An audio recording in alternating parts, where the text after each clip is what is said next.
Hello दोस्तों, आप सबका स्वागत है मेरे चैनल डिफेंस एजुकेशन पर। तो आज हम बात करेंगे उन स्पेस एजेंसीज के बारे में जो दुनिया में टॉप रैंक पर है। और आज हम ये भी जानेंगे कि हमारी इसरो की रैंक क्या है। नए व्यूअर्स वीडियो को लाइक और सब्सक्राइब कर लें। तो चलिए बढ़ते हैं अपनी वीडियो की तरफ। तो नंबर 7 पर है, वह है जापान की स्पेस एजेंसी जैक्सा। ये जापान की सरकारी स्पेस एजेंसी है जिसकी स्थापना सन 2003 में की गई। जैक्सा की स्थापना 3 कंपनियों ISAS, NAL और नासडा को मिलाकर की गई। जैक्सा अनुसंधान, प्रौद्योगिकी विकास और उपग्रहों को कक्षा में लॉन्च करती है और कई और उन्नत मिशनों जैसे क्षुद्रग्रह अन्वेषण और चंद्रमा की खोज के लिए जैक्सा को बनाया गया। जैक्सा का मुख्यालय चोफू, टोक्यो में स्थित है। जैक्सा को संस्कृति, खेल, विज्ञान और प्रौद्योगिकी मंत्रालय जापान सरकार द्वारा कंट्रोल किया जाता है। जैक्सा में विलय होने से पहले अंतरिक्ष और ग्रह अनुसंधान का कार्य ISAS के पास था, जबकि NAL का कार्य विमान अनुसंधान था और NASDA, जिसे 1 अक्टूबर 1969 को स्थापित किया गया था, वह रॉकेट, उपग्रह और प्रयोग मॉडल बनाता था। नासडा ने जापानी अंतरिक्ष यात्रियों को प्रशिक्षित किया था जिन्होंने USA स्पेस शटल से उड़ान भरी थी। जैक्सा ने इंटरप्लैनेटरी मिशन की योजना बनाई है जिसमें अभी 5 से 7 साल लग सकते हैं। सन 2012 में जापान सरकार द्वारा जैक्सा के प्रेषण को शांतिपूर्ण उद्देश्यों से केवल कुछ सैन्य अंतरिक्ष विकास जैसे मिसाइल प्रारंभिक चेतावनी प्रणाली को शामिल करने के लिए विस्तारित किया गया। जैक्सा का राजनीतिक नियंत्रण मैक्स्ट के प्रधानमंत्री के कैबिनेट कार्यालय को एक नए अंतरिक्ष रणनीति कार्यालय के माध्यम से पारित किया गया था। जैक्सा का इस साल का वार्षिक बजट 212 अरब रुपए रहा था। चलिए चलते हैं नंबर 6 की तरफ। तो जापान को पछाड़कर नंबर 6 पर है स्पेसएक्स। ये एक प्राइवेट अमेरिकन एरोस्पेस कंपनी है जिसकी स्थापना सन 2002 में एलोन मस्क के द्वारा की गई, जो अब दुनिया के सबसे अमीर आदमी हैं। इस कंपनी का निर्माण स्पेस एक्सप्लोरेशन को आसान बनाने के लिए किया गया था। स्पेसएक्स का मुख्यालय हॉथॉर्न, कैलिफोर्निया में स्थित है। अगर हम स्पेसएक्स की स्थापना की बात करें तो ये काफ़ी रोचक और कठिन रही है। एलोन मस्क बताते हैं कि स्पेसएक्स के 3 रॉकेटों के फेल हो जाने के बाद उनके पास इतने पैसे नहीं बचे थे कि वे चौथे रॉकेट को बना सके, लेकिन फिर भी एलोन मस्क ने अपनी सारी संपत्ति को बेचकर एक रॉकेट बनाया जो सफल रहा, जिसे आज हम फॉल्कन 9 के नाम से जानते हैं। ये अपनी तरह का पहला रॉकेट है जो स्पेस में जाने के बाद वापस धरती पर लैंड हुआ था। ऐसा अभी तक किसी भी स्पेस एजेंसी द्वारा नहीं किया गया है। अब तो SpaceX Falcon heavy launch vehicle, कई रॉकेट इंजन, कार्गो ड्रैगन और क्रू स्पेसक्राफ्ट को बना चुकी है। स्पेसएक्स का वार्षिक बजट $2 बिलियन है। स्पेसएक्स में 9,500 कर्मचारी काम करते हैं। स्पेसएक्स पहली निजी कंपनी है जिसने सफलतापूर्वक लॉन्च, कक्षा और अंतरिक्ष यान को पुनः प्राप्त किया और अंतर्राष्ट्रीय स्पेस स्टेशन के लिए एक अंतरिक्ष यान भेजा। और स्पेसएक्स पहली कंपनी है जिसने अंतरिक्ष यात्रियों को इंटरनेशनल स्पेस स्टेशन पर भेजा। और अब तो SpaceX super heavy launch fit और स्टारशिप विकसित कर रहा है जो मौजूदा फाल्कन 9, फाल्कन हैवी और ड्रैगन फ्लीट की जगह लेगा। स्टारशिप का उद्देश्य स्पेसएक्स का प्रथम कक्षा वाहन बनना है। सन 2022 के लिए निर्धारित स्टारशिप के पास अपने डेब्यू पर बने किसी भी ऑर्बिटल रॉकेट की उच्चतम पेलोड क्षमता होगी। फाल्कन 9 अब तक 100 से ज़्यादा बार उड़ान भर चुका है और स्पेसएक्स के पास सबसे ज़्यादा सैटेलाइट को लॉन्च करने का रिकॉर्ड है। एलोन मस्क और स्पेसएक्स का कहना है कि वह सन 2035 तक मंगल ग्रह पर इंसानों को भेजना शुरू कर देंगे। तो नंबर 5 पर है भारत की स्पेस एजेंसी इसरो।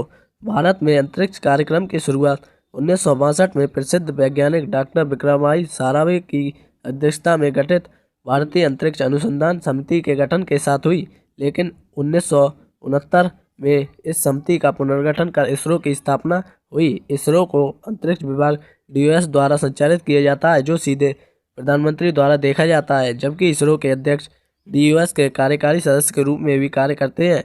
इसरो का मुख्यालय बेंगलुरु में स्थित है। इसरो अंतरिक्ष आधारित अनुप्रयोगों, अंतरिक्ष अन्वेषण और संबंधित प्रौद्योगिकियों के विकास से संबंधित कार्यों को करने के लिए भारत की प्राथमिक एजेंसी है। ये दुनिया की प्रमुख स्पेस एजेंसियों में से एक है। इसरो के वर्तमान अध्यक्ष एस सोमनाथ हैं। भारत के पास इस समय 2 लॉन्च स्टेशन श्रीहरिकोटा और तुम्बा रॉकेट लॉन्च स्टेशन है, जिनके द्वारा भारत अपने प्रमुख सैटेलाइटों को रॉकेट द्वारा लॉन्च करता है। 18 जुलाई 1980 को SLV-3 के सफल परीक्षण ने भारत को अंतरिक्ष क्लब का 6ठा सदस्य बना दिया था। इसरो ने भारत का पहला उपग्रह आर्यभट्ट बनाया, जिसे सोवियत संघ द्वारा 1975 में लॉन्च किया गया। इसरो के पास रिमोट सेंसिंग उपग्रहों का दुनिया का सबसे बड़ा समूह है और ये 2 उपग्रह नेविगेशन सिस्टम गगन और नाविक को संचालित करता है। इसरो ने वर्ष सन 2006 में महेंद्रगिरी से क्रायोजेनिक अवस्था का सफल परीक्षण किया था। अगस्त सन 2016 को इसरो ने सुपरसोनिक कंबर्सन रैमजेट इंजन का सफल परीक्षण किया था। 2 स्टेज स्क्रैमजेट इंजन में वायुमंडल में मौजूद ऑक्सीजन का इस्तेमाल ईंधन के दहन के लिए किया जाता है। भारत की घरेलू संचार व्यवस्था को इनसैट नाम से जाना जाता है। इनसैट 1982 में स्थापित की गई एशिया प्रशांत क्षेत्र में सबसे बड़ी घरेलू संचार प्रणाली है। 24 सितंबर सन 2014 को मंगल पर उपग्रह के स्थापना के साथ ही भारत विश्व में अपने पहले प्रयास में ही सफल होने वाला पहला देश बन गया था। अगर हम भारत के भविष्य के मिशनों की बात करें तो उनमें सबसे प्रमुख गगनयान है, जिसके द्वारा भारत अंतरिक्ष यात्रियों को अंतरिक्ष में भेजेगा, और इसरो मंगलयान 2, चंद्रयान 3 और जैसे भविष्य के मिशनों को लॉन्च करेगा और भारत सन 2030 तक अपना स्पेस स्टेशन लॉन्च कर देगा। इसरो में कुल 17,099 कर्मचारी काम करते हैं। इसरो का वर्तमान वार्षिक बजट $1.8 बिलियन रहा है। नंबर 4 पर है रशिया की स्पेस एजेंसी रोसकॉस्मोस। रोसकॉस्मोस की स्थापना 1955 में हुई थी। रोसकॉस्मोस का मुख्यालय मॉस्को में स्थित है। इस समय रोसकॉस्मोस के प्रशासक दिमित्री रोगोजिन हैं। 25 जनवरी 1992 को रोसकॉस्मोस का पुनर्गठन किया गया था। सन 2015 में रोसकॉस्मोस को United rocket and space corporation में मिला दिया गया, जिसे आज हम रोसकॉस्मोस के नाम से जानते हैं। यूएसएसआर के टूटने के बाद रूस की स्पेस एजेंसी कमज़ोर पड़ गई। नासा के सामने रोसकॉस्मोस के लॉन्च स्टेशनों में बेकानूर कॉस्मोड्रोम व दुनिया का पहला व सबसे बड़ा बोस्टोचनी कॉस्मोड्रोम शामिल है। सन 2018 में दिमित्री रोगोजिन को रोसकॉस्मोस का निर्देशक बनाया गया था, जो वर्तमान में भी हैं।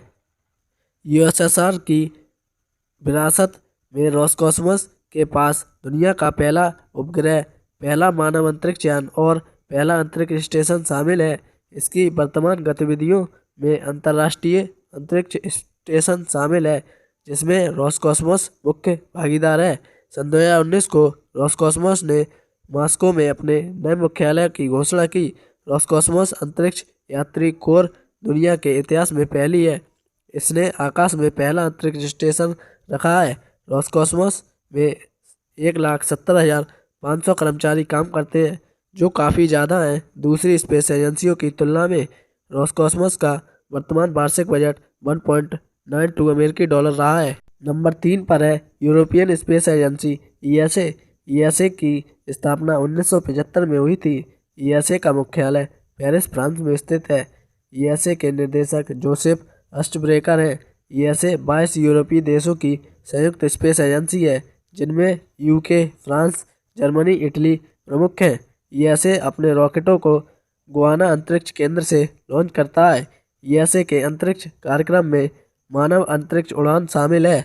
अन्य ग्रहों और चंद्रमा के लिए मानव रहित अन्वेषण मिशनों का प्रक्षेपण और संचालन, पृथ्वी अवलोकन विज्ञान और दूरसंचालन प्रक्षेपण वाहनों को डिजाइन करना और एक प्रमुख स्पेसपोर्ट बनाए रखना। फ्रेंच गुआना के कोरों में गुआना स्पेस सेंटर मुख्यालय यूरोपीय प्रक्षेपण यान एरियन 5 को एरियन स्पेस के माध्यम से संचालित किया जाता है, और इस प्रक्षेपण यान को लॉन्च करने और आगे विकसित करने की लागत में ESA साझा किया जाता है। एजेंसी इसके निर्माण के लिए नासा के साथ काम कर रही है। ओरियन स्पेसक्राफ्ट सर्विस मॉड्यूल, जो स्पेस लॉन्च सिस्टम पर उड़ान भरेगा, दुनिया का पहला लकड़ी से बना सैटेलाइट भी ESA द्वारा लॉन्च किया जाएगा। ESA में कुल 2,200 कर्मचारी काम करते हैं। ESA का वर्तमान वार्षिक बजट $7.2 बिलियन रहा है। तो नंबर 2 पर है चाइना की स्पेस एजेंसी CNSA। CNSA की स्थापना 22 अप्रैल 1993 में हुई थी, लेकिन चाइनीज स्पेस प्रोग्राम की शुरुआत 1958 से मानी जाती है। CNSA का मुख्यालय बीजिंग में स्थित है। CNSA के महानिदेशक जांग केजियन हैं। अपने छोटे इतिहास के बावजूद CNSA ने चीन के लिए अंतरिक्ष में नई उपलब्धियां हासिल की हैं, जिनमें चांगी 4 के साथ चंद्रमा के दूर की ओर उतरने वाली पहली अंतरिक्ष एजेंसी बनना व चांगी 5 के साथ चंद्रमा से मिट्टी जैसे तत्वों को वापस लाना है, और दूसरी एजेंसी होने के नाते जिसने 93 के साथ मंगल ग्रह पर रोवर को सफलतापूर्वक उतारा, जो दिखाता है कि CNSA कितनी सफल एजेंसी है। स्पेस एजेंसियों के क्षेत्र में CNSA की तकनीकी जड़ें 1950 के दशक से ही देखी जा सकती हैं, जब चीन ने कथित अमेरिकी खतरों के जवाब में एक बैलिस्टिक मिसाइल कार्यक्रम शुरू किया। लेकिन पहली चीनी अंतरिक्ष कार्यक्रम बहुत समय बाद प्रारंभ हुआ।